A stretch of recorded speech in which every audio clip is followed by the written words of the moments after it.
영육에 아낌없이 주는 나무. 기쁠 때나 슬플 때나 삶의 희로애락을 함께해주는 최고의 식재료 돼지고기. 부위에 따라 품종에 따라 그리고 조리법에 따라 그 맛과 식감 또한 각양각색이다. 우리나라 국민 1인당 돼지고기 연간 소비량은 25kg. 호불호 없이 한국인이면 누구나 열창하게 되는 돼지고기 랩소디. 그 매력은 두말하면 잔소리인데 건강밥상 오늘은 최고의 메뉴 돼지고기와 함께한다. 돼지고기는 성질이 차고 보음하는 효과가 있는 음식인데 영양학적으로도 단백질, 비타민 B1, 미네랄 등이 풍부해서 체력을 향상하고 면역력을 높여주는 효과가 있습니다. 필수 아미노산이 풍부하고 철분의 흡수율이 높아 빈혈에 좋고 메티오닌 성분이 간장을 보호하며 리놀레산이 풍부해 성인병 예방에도 효과적이고 활성산소를 제거해 노화를 방지하는 좋은 음식입니다. 허하거나 지칠 때 저절로 생각나는 국민 먹거리 돼지고기. 삶았을 땐 쫀득하고 구웠을 땐 바삭하고 튀겼을 땐 겉바속촉 그 자체다. 어떻게 먹어도 맛있는 돼지고기 오늘의 첫 번째 레시피. 돼지고기 목살은 고기서 고기라는 편견은 가라. 돼지고기 목살 찹스테이크. 이어서 만나볼 요리는 굽기만 하던 삼겹살에 푹신한 매력을 더했다. 두툼 삼겹의 품격. 돼지고기 삼겹살 덮밥. 한국인이 가장 좋아하고 사랑하는 육류 뭘까요? 바로 돼지고기입니다. 돼지고기는 목살도 있고 삼겹살도 있고 항정살, 등심도 있는데요. 오늘은 그 목살을 이용해서 목살 찹스테이크 만들어 보겠습니다. 목심살이라고도 불리는 목살은 삼겹살과 함께 구이용으로 사랑받는 부위다. 특히 지방이 적고 살코기 맛이 진해 다이어트 식단으로도 활용도가 최고인데 씹을수록 느껴지는 특유의 고소함. 그리고 새목신과는 달리 질깃하지 않은 부드러운 식감. 입에 살살 녹는 감칠맛은 돼지고기 목살이 주는 덤이다. 찹스테이크, 자른 스테이크라는 의미처럼 한 입 크기 주사위 모양으로 자르고 소금 한 꼬집과 후추를 뿌려 조물조물 밑간해둔다. 목살 고르실 때 수능빛을 띠고 있는 게 좋고요. 또한 지방이 잘 골고루 분포되어 있는 것이 좋습니다. 오늘은 후추만 넣었지만 집에 로즈마리 있으면 같이 양념해도 좋습니다. 찹스테이크에 들어가는 채소도 큐브 모양으로 깍둑 썰어 준비한다. 색감을 더해줄 파프리카도 넓적넓적하게 썰어주는데 자투리 채소를 이용하는 것도 지혜다. 양념장은 다진 마늘과 돈가스 소스, 굴소스와 설탕, 케첩 등을 넣어 혼합해주는데 기호에 따라 양념장 만드는 방법을 달리해도 좋다. 찹스테이크 소스는 케첩과 돈가스 소스가 들어가는데요. 우리 오리엔탈 소스, 불고기 양념이나 고추장 양념도 아주 잘 어울리니까 이렇게 저렇게 잘 활용해 보세요. 달궈진 팬에 기름을 두르고 목살을 노릇하게 구워준다. 고기는 센 불에서 볶아야 육즙이 살아나는데 목살이 먹기 좋게 익어갈 때쯤 손질했던 채소도 한데 넣어 볶아주자. 고기는 완전히, 채소는 식감이 살아있을 정도로 살짝 볶아주는 게 포인트. 여기에 양념장을 충분히 넣어 맛이 잘 배도록 졸여준다. 양념 소스가 타지 않도록 주의하자. 목살을 볶으실 때는 아주 바싹 볶아주시고요. 채소는 넣고 난 다음에 너무 오래 볶으면 소스가 같이 채즙이 나와서 질척해질 수 있으니까 살짝만 볶아주세요. 캠핑 갔을 때나 연말 홈파티 때 큰맘 먹고 만들었던 찹스테이크. 간단하지만 분위기 내기 최고인 한 접시 요리가 뚝딱 단숨에 완성됐다. 고기와 채소를 한 번에 즐길 수 있는 영양 만점 레시피. 아는 맛이라 더 끌리는 돼지고기 목살 찹스테이크. 주말이 더 행복해진다. 돼지고기 부위 참 많죠. 그중에서도 삼겹살. 삼겹살은 구워서 먹고요. 또한 우리 수육으로 많이 해먹는데요. 오늘은 중국식으로 동파육처럼 해서 삼겹살 덮밥 만들어 보도록 하겠습니다. 돼지고기 하면 삼척동자도 다 아는 부위 삼겹살. 구워 먹는 게 만고의 진리처럼 보이지만 삼겹살로 만들 수 있는 요리는 무궁무진하다. 먼저 두툼한 통삼겹을 어슷어슷하게 벌집 모양으로 칼집을 내주자. 이렇게 해야 육즙이 빠지지 않고 한데 보여 부드럽고 쫄깃한 맛이 배가 된다. 오늘 돼지고기 삼겹살 준비했는데요. 껍질 부위가 있는 거 사용하시면 좀 더 쫀득하고요. 칼집을 넣은 이유는 양념이 안으로 골고루 잘 배어야만이 더욱더 맛이 좋습니다. 덮밥에 들어갈 청경채는 길게 4등분해서 손질하고 대파와 생강도 모양을 살려가며 잘라준다. 또 칼칼한 맛을 더해줄 마늘, 고추도 준비한다. 이어서 끓는 물에 소금과 식용유를 넣고 청경채를 데쳐주자. 데친 청경채는 찬물에 헹궈 물기를 쫙 빼준다. 계속해서 양념장도 만들어볼 차례. 준비된 육수에 간장, 설탕 등 동파육 소스에 들어가는 재료를 넣고 잘 섞어준다. 삼겹살 덮밥 소스가 동파육 소스인데요. 팔각이나 월계 수잎 사용해도 좋고요. 양념하실 때 너무 짜게 하시면 나중에 졸이기 때문에 안 좋습니다. 그러니까 양념은 심심하게 하는 것이 좋습니다. 삼겹살은 초벌로 미리 한번 구워내는데 양쪽을 뒤집어가며 캐러멜색이 돌 때까지 먹음직스럽게 익혀준다. 이제 동파육 소스를 압력솥에 붓고 삼겹살을 동파육 갬성으로 물들일 차례. 삼겹살과 삶은 달걀을 푹 담근 후 센 불에서 5분 정도 익혀준다. 양념장이 어느 정도 배어든 고기를 먼저 건져내는데 벌집 모양이 그대로 살아있다. 삼겹살을 팬에 굽는 이유는요. 첫 번째가 갈색, 마야르 반응이고요. 두 번째는 또한 고소한 맛을 더욱더 잘 내고요. 세 번째는 흐트러지지 않습니다. 그래서 팬에 꼭 구워주세요. 삼겹살은 먹기 좋은 크기로 썰어 조릴 준비에 들어간다. 냄비에 양념장을 넉넉하게 부어 마늘과 함께 졸여주는데 소스가 자박자박해질 때까지 양념을 끼얹어주자. 밥에 청경채와 삶은 달걀 그리고 삼겹살을 올린 다음 마지막으로 남아있던 동파육 소스에 물 전분을 풀어 되직하게 만든 후 고기 위에 뿌려주면 삼겹살 덮밥 완성! 부드러우면서도 쫀득한 식감, 달콤하면서도 담백한 맛, 단짠단짠 입에 촥 감기는 환상의 맛이 탄생했다.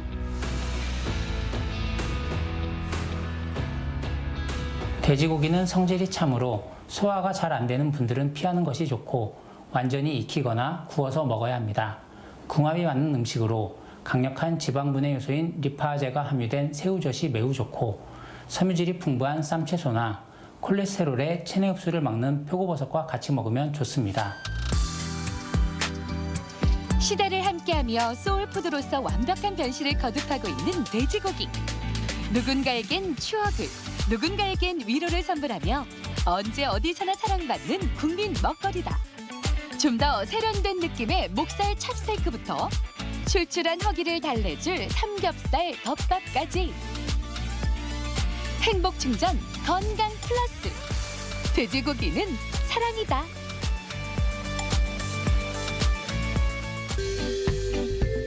건강 플러스 인사드립니다. 안녕하세요. 김경섭입니다. 안녕하세요. 임보라입니다. 이 한국인의 밥상에 빠지지 않는 식재료 하면은 마늘을 꼽을 수가 있는데요. 예로부터 일해백리라고 해서 냄새를 제외하고는 모든 것이 이롭다 했습니다. 최근 이 마늘 소비량이 더 늘어나면서 국민 한 사람당 1년 동안 먹는 마늘의 양이 6kg이나 된다고 그래요. 그렇습니다. 염증 억제부터 콜레스테롤 개선까지 거기다가 요즘 같은 시기에는 면역력 강화에도 도움이 되기 때문에 마늘 참 좋은데요. 자, 그런데 마늘이 좋다는 건 많이들 알고 있지만 네. 우리가 마늘을 먹고 나면 입 안에 남는 향 때문에 좀 꺼리는 경우도 있잖아요. 그렇죠. 네. 예. 이 마른 마늘에 알리신 성분이 땀으로 배출되면서 향이 더욱 진해지는 건데요. 이럴 때 마늘을 익혀 먹으면 단맛이 강해지고 아린 맛도 없앨 수가 있습니다. 네. 예, 보통 열에 익히면 영양분이 손실되는 식품들이 많이 있지만 마늘은 예외라고 하니까요. 흑마늘이나 구이 같은 조리법을 즐겨보시면 좋겠습니다.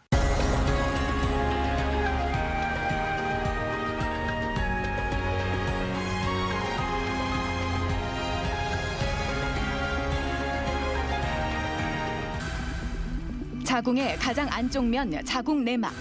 자궁 내막은 한 달을 주기로 두꺼워졌다 얇아지는 과정을 반복하는데 두꺼워진 자궁 내막층이 떨어져 나가면서 발생하는 게 바로 월경이다.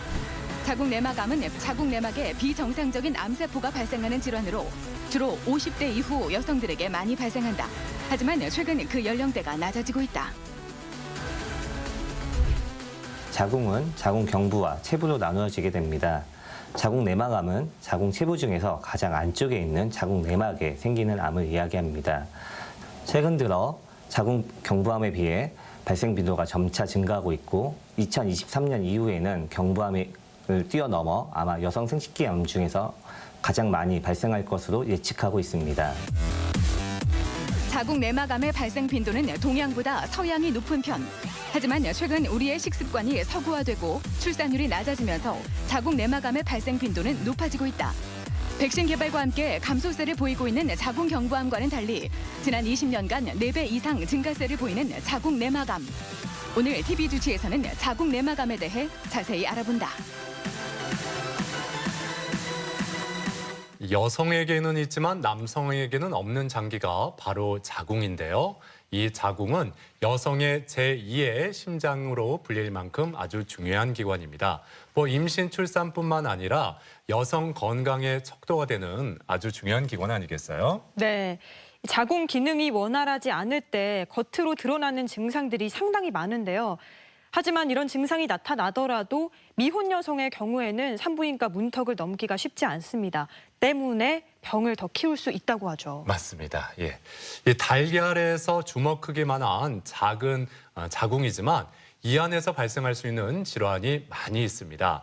그중에서 오늘은 자궁 내막암에 대해서 자세히 살펴보겠습니다. 오늘 도움 말씀을 위해서 을지대학교 병원 산부인과 임철권 교수 나오셨습니다. 안녕하세요. 안녕하세요. 이 자궁이라고 하면은 아들 자자에 집 궁자를 써서 아기집이라고 표현을 하는데요.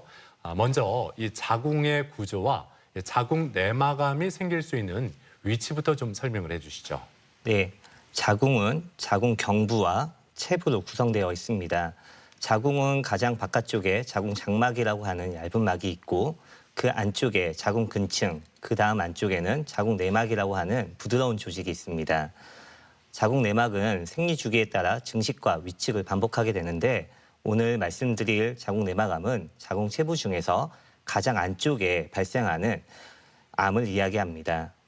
네. 네. 흔히 국가검진에서 검사하는 게 자궁 경부암이잖아요. 그래서 자궁 경부암은 좀 익숙한데 자궁 내막암은 생소하거든요. 두 암이 어떻게 다른 건지 설명해 주실까요? 네, 자궁 경부암은 자궁 입구에 생기는 암으로서 보통 인유두종 바이러스 감염이 원인으로 알려져 있습니다. 자궁 경부암의 경우 자궁 경부 세포진 검사라고 하는 국가검진이 있습니다. 또한 유일하게 자궁 경부암은 백신이 있습니다. 하지만 자궁 내막암은 경부암과 달리 발생 위치가 다릅니다. 아까 말씀드린 대로 자궁 체부 안쪽 내막에 발생하고 자궁 경부암과 달리 백신이나 국가검진이 없습니다. 그러니까 자궁 내막암은 자궁 내막이 두꺼워진 게 특징인데 그렇다면 그 안에 뭔가 이렇게 꽉 차 있을 것 같다는 생각이 먼저 들거든요. 모양이 어떤지 이 점도 궁금합니다. 사진을 보시면 지금 자궁 내막 안쪽에 이렇게 울퉁불퉁한 종개가 관찰이 되고 있습니다.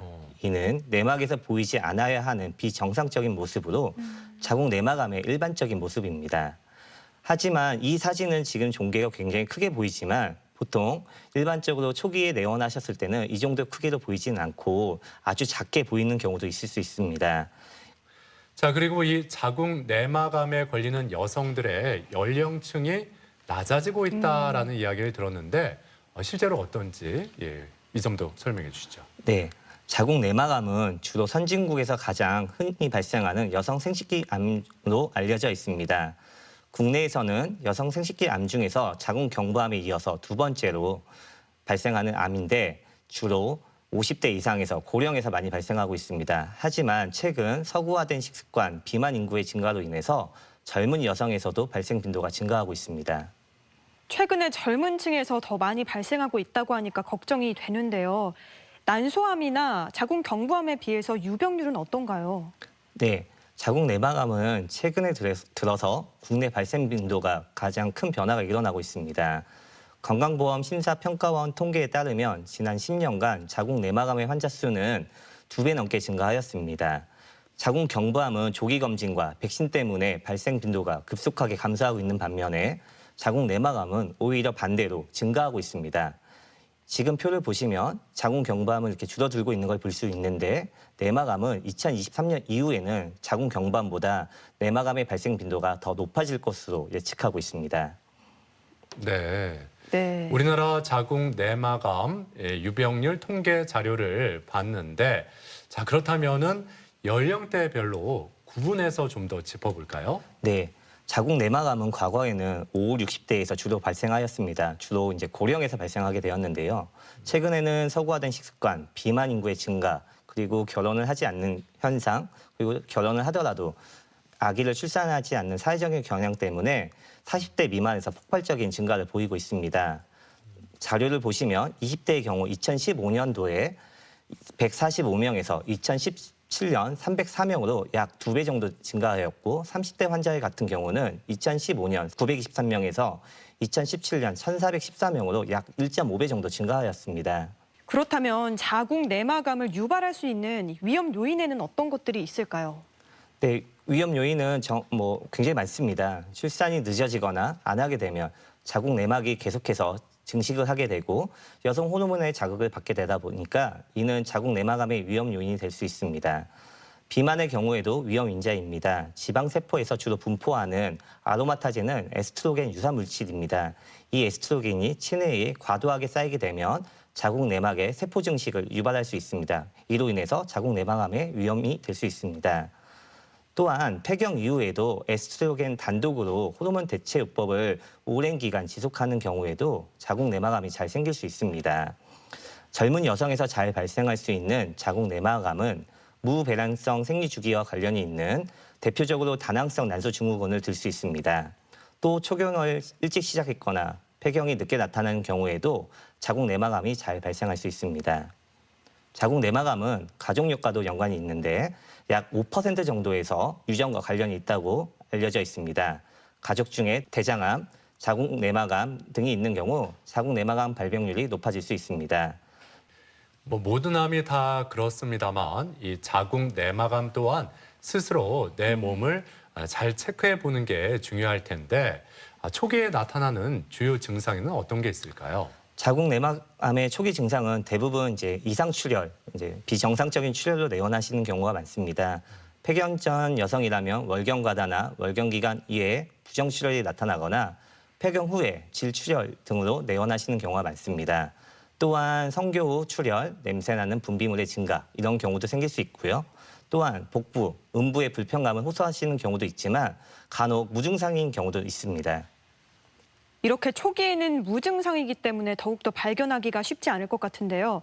더 진행됐을 경우에 단계적으로 어떤 증상들이 나타날까요? 네, 진행된 자궁 내막암의 경우에는 암이 보통 주변 장기의 침범에 의해서 골반통이나 둔통, 혈뇨, 빈뇨, 변비, 하복통, 압통, 요통 등이 나타날 수 있으며 만약 복강 내 전이가 있다면 복부팽만, 그리고 복수, 장폐색, 종괴가 만져지는 등의 증상이 나타날 수 있습니다. 또한 전신 증상으로는 체중 감소, 전신 허약감, 빈혈 등이 생길 수 있습니다. 그렇다면 자궁 내막이 비정상적으로 두꺼워졌는지 확인하는 게 중요할 텐데 이 자궁 내막암을 어떻게 진단할 수 있을까요? 우선 가장 중요한 것은 환자의 첫 번째 문진입니다. 이후에 환자의 문진을 듣고 나서 골반 진찰, 초음파 검사를 시행하게 됩니다. 골반 진찰은 질, 자궁, 방광, 직장 등의 크기와 모양의 이상이 있는지를 확인하는 검사로서 이때 질경을 질 내에 넣고 관찰하거나 손가락을 이용하여 검사를 시행하게 됩니다. 질 초음파 검사는 초음파 기구를 이용해서 자궁을 확인하는 것으로 자궁 내막의 두께, 자궁 근층과 자궁 내막의 경계선이 정상적인 형태를 보이는지를 관찰하게 되고 자궁 내막의 두께를 확인하게 됩니다. 이렇게 초음파 검사를 한 다음에 아무래도 이 암을 확진하기 위해서는 조직 검사가 필요할 텐데 자궁 내막암 조직 검사는 어떻게 이루어질까요? 자궁 내막 조직 검사란 자궁 내막 조직을 직접 채취하여 검사하는 방법으로서 이 방법만이 확진 검사입니다. 보통은 수면 마취 후에 자궁 내막 소파수를 시행하게 되고 시술 시간은 한 10분에서 15분 정도 소요됩니다. 시술 이후에는 아랫배 통증이나 소량의 출혈 같은 게 있을 수 있지만 너무 걱정하지는 않으셔도 되고 검사 결과는 약 일주일 정도 있다가 검사 결과가 나오게 됩니다. 네, 그리고 좀 더 정밀한 검사를 위해서 영상 촬영술도 시행을 할 텐데 어떤 방법들이 있을까요? 예, 맞습니다. 이제 자궁 내막 조직 검사를 통해서 자궁 내막암이 확진이 되게 되면 내막암 치료를 위해서 정밀한 검사가 필요하게 됩니다. 대표적으로 MRI 검사, PET 검사 등을 이야기할 수 있는데요. MRI 검사는 골반, 자궁, 난소 등의 인체의 단면을 촬영하여 종양이 주변 조직으로 침범했는지, 전이가 되었는지를 확인하는 검사입니다. PET 검사는 방사선 동위원소를 인체에 투여하고 나서 그 물질이 체내 분포를 확인하는 검사로서 마찬가지로 자궁 내막암이 어느 정도 진행되었는지를 파악하여 수술 범위를 결정할 수 있습니다. 대전 MBC 건강플러스, 오늘은 자궁 내막암에 대해서 알아보고 있는데요. 이번에는 병원에 직접 찾아가서 환자들을 만나보고 진단법과 치료법을 알아보겠습니다. 화면으로 만나보시죠. 자궁 내막암은 주로 50대 후반, 환자의 75%가 폐경 이후의 여성에게서 발생한다. 돌려 말하면 환자의 25%는 폐경 전이나 폐경 전후 여성들에게서 발생한다는 얘긴데, 그 가운데 특히 20, 30대의 발병률이 가파르게 상승하고 있다. 비만과 더불어 당뇨병, 다낭성 난소 증후군이 있는 경우 자궁 내막암의 위험이 증가하는 것으로 알려져 있다. 오늘 어디가 불편해서 오셨죠? 제가 1년 전부터 출혈이 있었는데요. 최근 들어서 어지럽고 걸어 다닐 때 좀 숨차서 오게 됐어요. 생리 외에도 지금 피가 난다고 하셨는데 이것 때문에 산부인과 진료를 받으신 적은 없으신가요? 제가 병원을 다녔어야 되는데 그냥 산부인과 오는 게 좀 무섭기도 하고 바쁘기도 하고 그래서 못 다녔어요. 환자분 지금 드시는 약 같은 거 있으신가요? 제가 몇 년 전에 당뇨 진단 받아서요. 그 약 말고는 먹는 건 없습니다. 자궁 내막암은 자궁 가장 안쪽 면인 자궁 내막이 비정상적으로 과잉 증식하면서 발생하는 암세포다. 과거 비교적 드문 질환이었지만 최근 여성의 평균 수명이 길어지고 폐경 후에 에스트로겐 치료를 받는 비율이 늘어나면서 발병률도 높아지고 있다.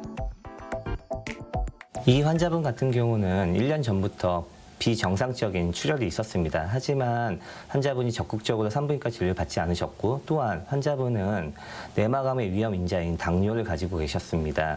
초음파 검사상에서 내막에 한 2.5cm 정도 되는 종괴가 관찰이 되었습니다. 환자분은 자궁 내막 소파술을 시행하였고, 그 결과 자궁 내막암이 발견되었습니다. 자궁 내막암의 80% 정도는 다행히 일기에 발견된다. 발병 초기 질출혈이 발생하기 때문인데, 월경 주기도 아닌데 출혈이 있거나 월경이 불규칙한 경우, 혹은 폐경 후 갑자기 피가 비치는 경우가 해당된다. 주로 초음파나 영상검사, 자궁 내막 조직 검사를 통해 암 진단 및 확진을 받게 되는데, 세포 유형에 따라 다르긴 하지만 대부분 일기에 진단되는 경우 5년 생존율이 95%로 상당히 높은 편이다. 오늘 어디가 불편해서 오셨죠? 최근에 출혈도 있고 분비물에서 냄새가 좀 있어서 왔어요. 혹시 이런 증상 때문에 산부인과 진료를 보신 적이 있으신가요? 진료 봤을 때 다낭성 난소 증후군이라고 들었어요. 가족 중에 대장암, 자궁 내막암 이런 환자분이 계신가요? 아니요, 특별히 그런 건 없어요. 자궁 내막암은 가족 중에 자궁 내막암이나 대장암 등의 가족력이 있는 경우 발생 가능성이 높다. 자궁 내막암의 유일하고 중요한 증상은 비정상적인 출혈로 폐경 이후에 발생한 출혈은 중요한 신호가 된다. 이 환자분은 비정상적인 출혈, 악취나는 분비물을 주소로 내원하셨습니다. 초음파 검사상에서 내막에 6.5cm 정도 되는 종괴가 관찰이 되었고, 이후 촬영한 MRI 검사상에서도 역시나 마찬가지로 큰 종괴가 관찰되었습니다. 이후 시행한 조직 검사상에서 이 환자분 같은 경우는 내막암이 진단되었고 분화도가 좋지 않습니다. 분화도가 좋지 않은 경우는 가압력 보존 치료를 시행하는 것보다는 자궁 적출을 시행하는 게 좋습니다. 자궁 내막암 수술은 과거 절개술이 일반적이었지만 요즘은 복강경이나 로봇 수술이 주류를 이룬다. 작은 구멍을 뚫어 카메라와 수술 도구를 삽입해 암과 주변 조직을 제거하는 방식인데, 수술 흉터가 작고 회복이 빠르다. 미혼 여성이거나 출산을 계획하고 있는 젊은 여성 환자의 경우 호르몬 요법을 통한 가입력 보존 치료를 시행하기도 한다. 자궁 내막암은 자궁 경부암과 다르게 국가 검진이 없습니다. 그렇기 때문에 조기 검진을 할 수 있는 방법은 따로 없습니다. 하지만 이상 증세, 출혈 같은 게 있으면은 적극적으로 산부인과에 내원하셔서 검사를 받으시고 진단을 받게 되신다면 대부분의 경우는 초기에 발견되는 경우가 굉장히 많습니다. 자궁 내막암은 초기에 진단하게 된다면 치료 효과도 굉장히 좋고 생존율도 굉장히 높습니다. 자궁 경부암과는 달리 선별 검사나 효과적인 백신이 아직 개발되지 않은 자궁 내막암. 무엇보다 초기 증상이 중요하다. 비정상적인 질출혈이나 가족력이 있다면 아무런 증상이 없더라도 최소 1년에 한 번 정기적인 검진을 통해 자궁 건강을 확인하는 것이 필요하다. 아는 만큼 보이는 내 몸의 건강. 규칙적인 운동과 바른 생활 습관으로 자궁의 건강을 지켜보자. 네, 병원을 찾아가서 환자들의 이야기를 들어보고 자궁 내막암에 대해서 살펴봤습니다. 계속해서 이 병기별로 나타나는 특징에 대해서 좀 더 짚어볼까요? 하나씩 설명을 해주시죠. 네, 우선 자궁 내막암 초기라고 말씀드릴 수 있는 1기부터 설명을 드리겠습니다. 1기의 경우 암세포가 자궁 체부 내에만 있는 경우를 이야기합니다. 보시면 1기에 A, B를 나눌 수 있는데 1기의 A 같은 경우는 자궁 내막에 국한되어 있거나 아까 말씀드렸던 자궁 근육층의 절반을 넘지 않는 경우, 이 경우는 1기에서도 A에 속하게 됩니다. 하지만 1기 중에서도 자궁 근육층을 절반 이상을 침범하는 경우는 1기에서 B로 구분할 수 있습니다. 2기 같은 경우는 암세포가 자궁 체부를 벗어나서 자궁 경부에까지 퍼져 있는 경우를 말합니다. 앞에서 말씀드렸듯이 가장 흔한 증상은 비정상적인 출혈입니다. 이런 증상은 자궁 내막암 초기부터 나타나기 때문에 많은 환자들이 산부인과를 일찍 방문하게 되시는데요. 이런 경우 대부분 자궁 내막암을 초기에 진단할 수 있고 약 80% 이상에서 초기 자궁 내막암을 진단할 수 있습니다. 3기의 경우에는 암세포가 자궁을 벗어나서 난소, 나팔관, 그리고 질 등으로 전이가 된 경우를 이야기할 수 있습니다. 또한 골반 내 임파선이라고 하는 그곳에도 암세포가 발견이 된다면 3기로 이야기를 드릴 수 있습니다. 4기 같은 경우는 암세포가 방광, 직장까지 퍼져 있거나 골반을 벗어나서 멀리 다른 장기까지 퍼져 있는 경우를 이야기합니다. 역시 자궁 내막암도 빠른 발견과 빠른 치료가 답인데요. 그렇다면 이 자궁 내막암의 치료는 어떻게 이루어지는지 궁금합니다. 네, 자궁 내막암의 치료를 간략하게 우선 설명드리겠습니다. 크게 수술적 치료, 그리고 항암요법, 방사선요법, 호르몬요법 이렇게 크게 4가지를 구분해서 말씀드릴 수 있을 것 같습니다. 네. 기본적으로 가장 자궁 내막암에서 기본적인 치료는 수술적 치료입니다. 임신을 다 마치고 출산 계획이 앞으로 더 이상 없는 환자는 자궁을 제거하는 것이 가장 안전한 치료법이라고 할 수 있겠습니다.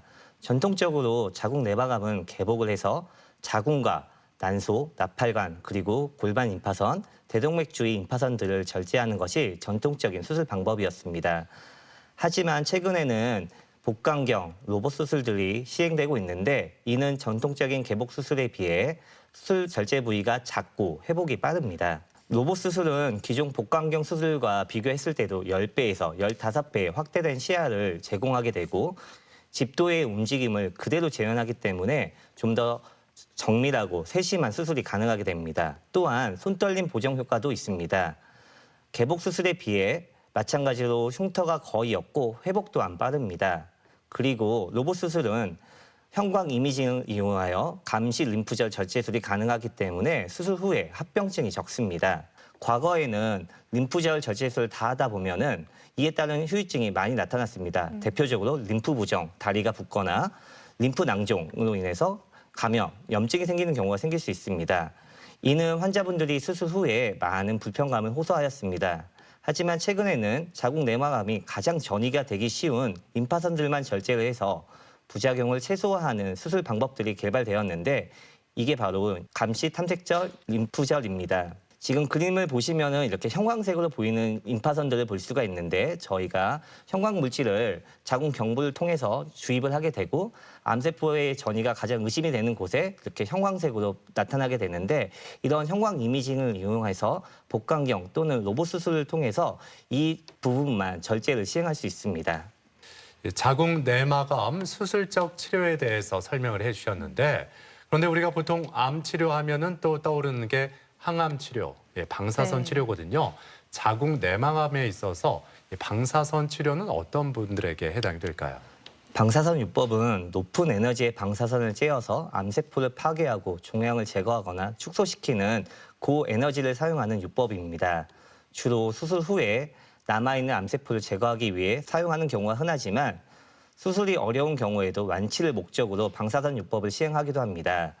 병기에 따라 외부 방사선 요법과 내부 방사선 요법을 같이 하는 경우도 있으며 둘 중 하나의 치료만을 시행하는 경우도 있습니다.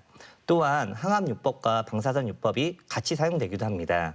보통은 병기가 1기에서 B 이상인 경우 수술 후 재발의 위험성을 낮추기 위해 질강 내 방사선 요법을 시도하고 2기 이상에서는 외부 방사선 요법을 시행하게 됩니다. 아까 잠깐 이 항암 요법에 대해서도 언급해 주셨는데 항암 화학 요법은 어떤 건지 이것도 소개해 주시죠. 자궁 내막암의 치료에 있어서 항암 요법은 주로 재발성, 진행성 자궁 내막암의 경우 빈번하게 이용하고 있습니다. 수술이나 방사선 요법과는 달리 항암 요법은 국소적인 치료뿐만이 아니라 전신적인 효과를 나타내게 되므로 미세 전이를 예방하거나 임파선 전이를 보이는 경우에 시행할 수 있습니다. 항암제는 암세포에게 강한 타격을 주긴 하지만 정상적인 세포에게도 영향을 줄 수 있습니다. 그렇기 때문에 오랜 기간 항암제를 사용하다 보면 부작용이 나타날 수 있습니다. 하지만 항암제를 반복해서 투여하다 보면 암세포가 완전히 사라지기도 하기 때문에 효과가 있는 한 어느 정도 부작용이 있다 하더라도 항암제를 계속 투여하게 되는 경우가 많습니다. 그리고 이 생식기 암은 아무래도 호르몬과 밀접한 관련이 있기 때문에 호르몬 치료가 또 이루어지는데 이 자궁 내막암의 호르몬 치료는 어떻게 진행이 되나요? 네, 자궁 내막암 환자의 대부분은 수술적 치료를 우선적으로 시행하게 되고 이후 병기에 따라서 추가 치료를 받게 됩니다. 호르몬 요법은 재발 후 방사선, 항암 요법을 받았지만 효과가 미비한 경우 완화 요법으로 시행할 수 있습니다. 호르몬 요법을 모든 환자에서 전부 다 시행할 수 있는 건 아니고 수술 시 뛰어난 조직을 가지고 프로게스테론 및 에스트로겐 수용체에 대한 검사를 시행할 수 있습니다. 이 검사 결과가 음성인 경우 반응성이 없는 것으로 생각되고 사용하지 않고 만약 결과가 양성이면 효과가 있는 것으로 간주하고 호르몬 치료를 사용할 수 있습니다. 이런 치료들이 다 좋지만 아무래도 여성의 경우에는 아기를 낳고 싶어 한다면 자궁 질환을 치료하는 게 좀 어려울 경우도 있잖아요. 이거를 가입력 보존 치료라는 게 있던데 이건 어떤 건지 이 부분도 자세히 말해 주시죠. 네, 최근 늦은 결혼과 비출산 등으로 인해서 20, 30대 젊은 여성들에게도 자궁 내막암이 증가하면서 치료 후 임신과 출산이 가능하도록 하는 가입력 보존술이 대두되고 있습니다. 젊은 여성 환자에서 가입력 보존을 유지하기 위해서 고단위 호르몬 요법을 통해서 자궁을 보존하면서 자궁 내막암을 치료하고 임신 시도를 해볼 수 있습니다.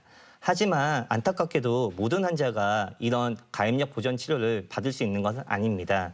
수술전 평가에서 병기가 1기에서 A, 즉 내막에 국한되거나 자궁 근육층을 절반 이하로 침범한 경우, 그리고 분화도가 좋은 경우에 이런 경우에만 시도해 볼 수 있습니다. 하지만 6개월에서 9개월 동안 치료를 했음에도 불구하고 만약 반응이 없다면 자궁 절제술을 포함한 외과적 수술을 고려해야 되고 만약 치료 중간이라도 병변이 진행되는 경우에는 혹은 출산이 모두 완료된 경우 자궁 절제술을 포함한 외과적 병기 절제술이 필요합니다. 자, 그리고 암 환자에게는 이 5년 생존율이 가장 큰 의미로 다가올 텐데 자, 자궁 내막암 환자들에게 병기별로 5년 생존율은 어떻게 되는지 이 점도 좀 설명을 해 주시죠. 그 자궁 내막암의 예후는 연령, 병기, 암세포의 조직학적 형태, 분화도 등의 영향을 받게 됩니다. 종양세포의 분화도가 좋고 암이 자궁 내에 국한된 경우 예후는 매우 좋습니다. 약 한 90% 이상에서 5년 생존율을 보이고 있는데 그러나 암이 진행해서 자궁을 벗어나거나 혹은 분화도가 나쁘거나 또는 조직학적 형태가 나쁜 경우는 예후가 매우 좋지 않습니다. 그렇기 때문에 치료가 끝났음에도 불구하고 2년 동안은 3개월마다 그리고 그 이후 3년간 6개월마다 검사를 하면서 추적 관찰을 하는 것을 권고하고 있습니다. 약 1기와 2기에서는 90% 이상의 생존율을 보이지만 3기는 47%에서 한 69% 정도, 그리고 4기는 15%에서 17%로 예후가 굉장히 좋지 않습니다. 수술 후에 체력을 빨리 회복하는 게 무엇보다 중요한데요. 관리법에 대해서 설명해 주신다면요. 이제 보통 자궁 내막암 환자들이 이제 치료가 끝나고 나서 이제 외래 방문 시에 가장 많이 하는 질문 중에 하나가 음식 섭취에 관한 질문입니다. 네. 정상 체중을 유지하고 충분한 칼로리가 포함된 식사를 하는 게 좋습니다.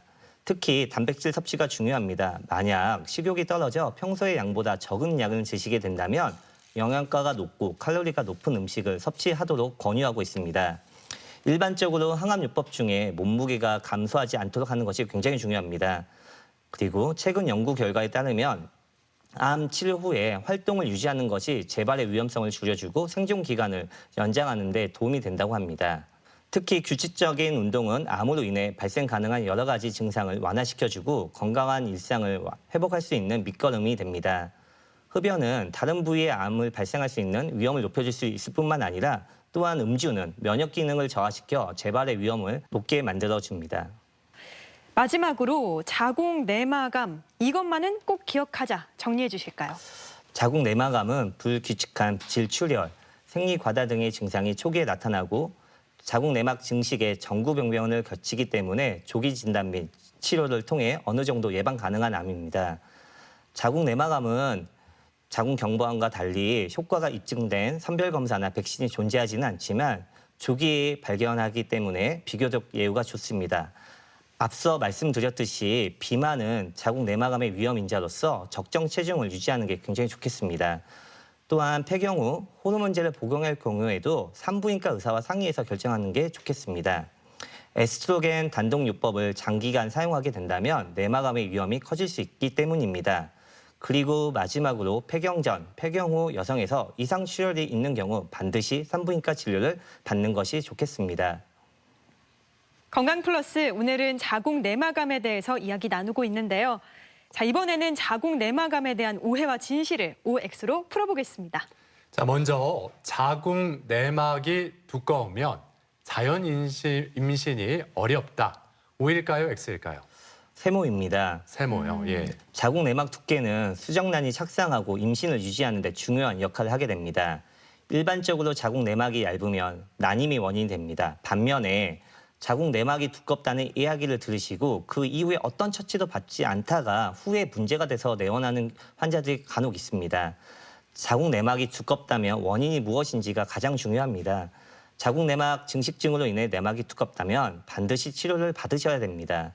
정상적인 자궁 내막은 생리 직후에 1에서 2mm 정도로 얇은 상태를 보이다가 배란 이후에는 가장 두꺼운 상태로 관찰이 되는데 보통 가임기 여성은 한 15mm 정도 관찰이 됩니다.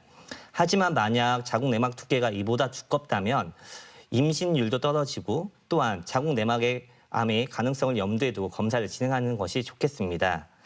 특별한 기질적인 문제가 없다면 자궁 내막을 건강하게 해주는 약을 복용하고 난 이후에 임신을 시도하는 것이 좋겠습니다. 네. 네. 자, 그리고 피임약을 오래 복용하면 자궁 내막암 위험도 높아진다. O일까요, X일까요? X입니다. 오히려 반대입니다. 피임약은 말 그대로 임신을 예방하는 약으로 쓰이는 경우도 많지만 산부인과에서는 주로 자궁 내막의 과도한 증식을 억제하기 위해 사용하기도 합니다. 최근 미국 종양학 학회지에서 발표된 내용인데 피임약을 오랜 기간 복용한 여성을 대상으로 분석을 해보았을 때 자궁 내막암의 위험도를 줄여준다고 발표하였습니다. 하지만 피임약을 장기간 복용하게 된다면 다른 문제, 정맥 혈전증 같은 게 생길 수 있기 때문에 산부인과 전문의와 상담 후 결정하는 게 좋겠습니다. 네. 다음은요. 폐경기에 호르몬 치료를 먹는 것, 호르몬제를 복용하는 게 자궁 내막암을 유발할 수 있다. O일까요, X일까요? 세모입니다. 이것도. 폐경기 여성 호르몬 요법은 여러 종류가 있습니다. 간략하게 설명드리자면 에스트로겐 단독 요법이 있고 에스트로겐과 프로게스테론 병합 요법이 있습니다. 특히 자궁이 있는 여성에서 에스트로겐 단독요법만으로 장기간 호르몬제 치료를 받게 된다면 자궁 내막암을 일으킬 수 있는 위험 요인이 커지게 됩니다. 그렇기 때문에 자궁이 있는 여성이라면 에스트로겐과 프로게스테론 병합요법을 사용하는 게 좋겠습니다. 만약 폐경 후에 폐경기 호르몬제 치료를 받고자 하신다면은 산부인과에 방문하셔서 상담 후에 결정하시는 게 좋겠습니다. 네. 네. 자, 그리고 자궁 내막암은 요실금을 유발한다. O일까요, X일까요? O입니다.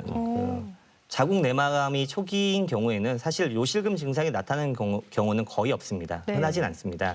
하지만 내막암이 진행되거나 종괴가 매우 커져서 자궁이 커지게 되고 자궁의 무게가 늘어나게 되면은 이로 인해서 골반이 눌리게 되고 이로 인해 관략근의 주변부와 근육이 약해져 요실금이 발생할 수 있습니다.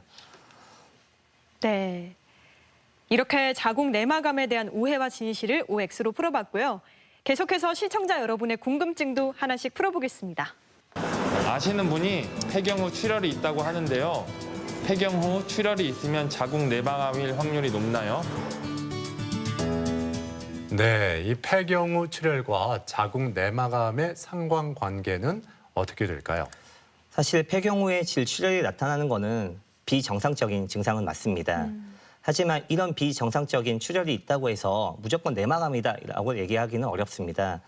보통 질병에 의한 것과 기질적 병변 없이 기능 장애에 의한 것으로 구분할 수가 있는데요.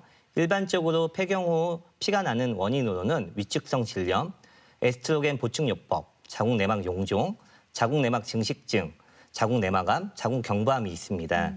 폐경 이후 질출혈 환자 중에서 약 10에서 20% 정도에서 자궁 내막암이 발견됩니다. 대부분의 경우가 기질적 병변 없이 발생하게 됩니다. 하지만 앞서 말했듯이 자궁 내막암은 조기 진단이 매우 중요한 질환입니다. 폐경 후 이런 증상이 보인다고 해서 무조건 자궁 내막암이다라고 보기는 어렵겠지만 그냥 방치하고 놔두신다면 조기 진단을 받을 수 있는 기회조차 잃게 됩니다. 그렇기 때문에 비정상적인 출혈이 있다면 산부인과 진료를 받으시는 것을 권고하고 있습니다. 친구가 임신이 되지 않아 검사를 받았더니 자궁 내막증이라고 합니다. 자궁 내막증이 나중에 자궁 내막암으로 변할 수 있나요?